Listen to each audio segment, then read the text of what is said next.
So, I got a new video card. Whoa. And what better way to celebrate than do a review on...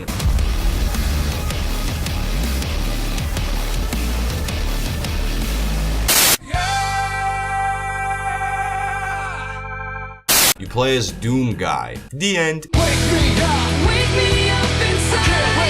Okay, there's a bit more to it. The plot is set on Mars, where a UAC facility is being under attack by a demon infestation. You take on the role of a monster-killing badass called the Doomslayer. It's your job to murder everything that even has the mere thought of blinking at you and figure out who caused the demon outbreak. This is what you would call the bare bones of storytelling, and honestly, I prefer it that way. If you don't have a good story to tell, then make it minimal. I mean, do you really want to know the morally ambiguous reasons as to why Doom Guy is using Hell's forces as cup holders? You're here to kill demons, idiot, not have political disputes with them. What I really want to talk about is not about the story itself, but about the public's reaction to it. A lot of people are calling this a departure from cinematic gaming, and I couldn't disagree more, simply because of the fact there are unskippable first-person cutscenes.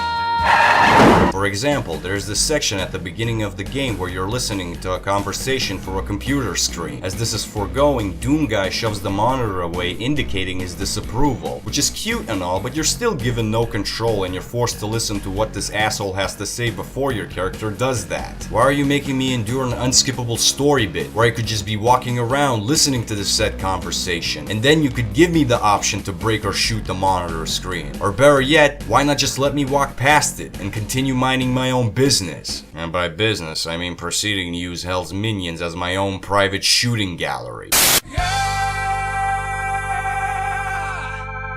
In terms of graphics, this is one of the prettiest games I ever seen in my entire life. Just from a sheer technical perspective. The lighting, the reflections, the particle and fog effects. Sure, some textures and shadows look a bit questionable, but everything else... Oh my god, it looks so good! Are you playing Mr. Johnson again? No! Shut the fuck up, Mom! And his name is Willie! Now, Doom was introduced with a new rendering API called Vulkan. What it does is that it rebalances the workloads on your CPU cores, so it would give you better performance overall. This is very handy because it gives cheap turds like me an excuse not to upgrade to a new processor. However, there is a downside to Vulkan. It's not all rainbows and handjobs. One, if you already own a high-end CPU, it's not gonna give you any sort of performance boost whatsoever. In some cases, it might even run worse on Nvidia cards, because originally this API was built to be used on AMD ones. And two, you might run into some minor artifact issues in-game. In regards to art design, it's a fairly generic looking sci-fi setting, but what really surprised me was the amount of color the developers decided to implement into their game. For a title like Doom, you'd expect it to have nothing but grays and browns, but in actuality there are many colors embedding the screen, and they all heavily contrast with one another, giving the visuals lushness and character. Sound-wise, everything from weapons, explosions, to demons shrieking as you tear them in half is all well crafted, especially your weapons. They just have a punch to them, with the obvious exception of the pistol.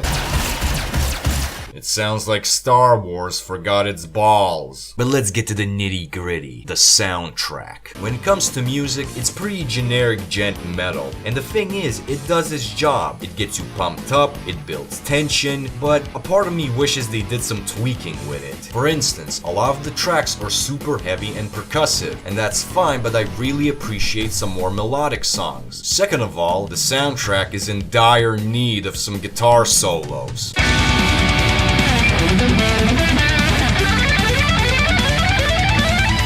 You guys took out one of the most metal things in metal, and I fucking love me some metal, bro. The really insulting part is when they start subjecting you to electronic tracks. Really? You guys pussied out halfway through? All I'm saying, man, if you're gonna go metal, go full balls to the wall metal. And if you're gonna go electronic, well, fucking end yourself. It's okay, guys, I'm fine. Tiger!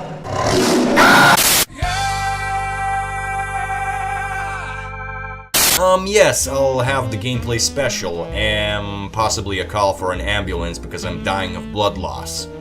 P.S. I have shit in my pants.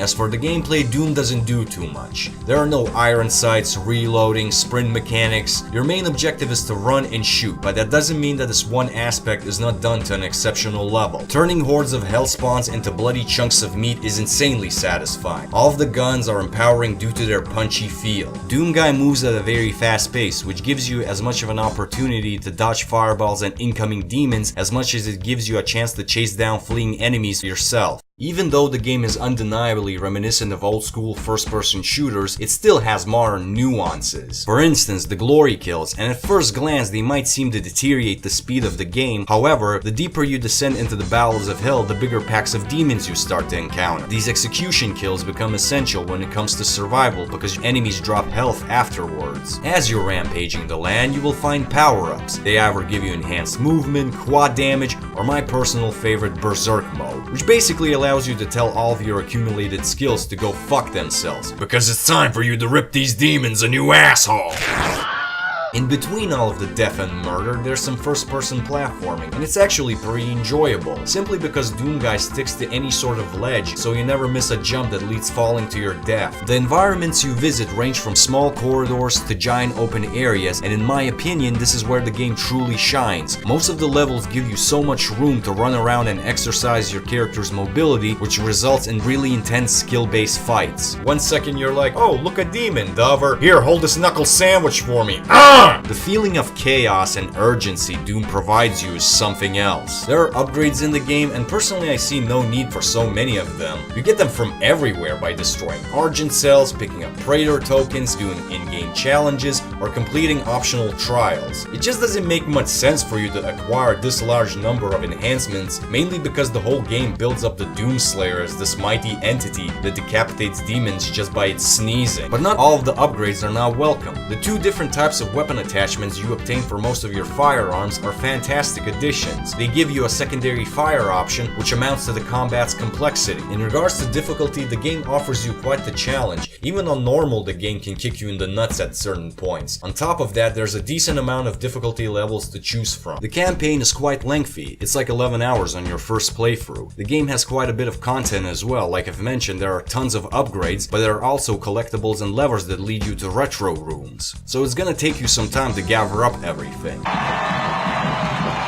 Now, it's not a perfect game per se, because there's some serious issues on how they pace the boss fights. You are tearing me apart! And the bosses themselves are well designed, well, 2 of them at least. Seriously, what the fuck is this thing? Looks like something out of World of Warcraft. The first boss you fight is on level 9, and there are only 13 missions in total, so I don't really understand why they made the choice to stick all of them at the very end. So yeah, that's pretty much for the campaign side of things. In terms of multiplayer, I honestly don't give a shit. You maniac! I'm not big on multiplayer shooters of any kind, but from what I've gathered, the people who did try the online have the same complaints about it. It's bland and forgettable. On the other hand, it's added value to your game, so you can't really knock on it too much. The only thing I wish is that they use some of the resources that they spent on the multiplayer in order to fix the pacing issues in the single player. You're probably wondering, is Doom worth getting? And I say fuck and yes. It's worth it just for the single player alone, and it's 30 euros. So yeah, go buy it. What? Were you expecting some sort of joke at the end? Well, if you think I'm gonna subject myself to... how did it get in here? Oh shit! Get it off me! Get it off! You're still jacking off in there.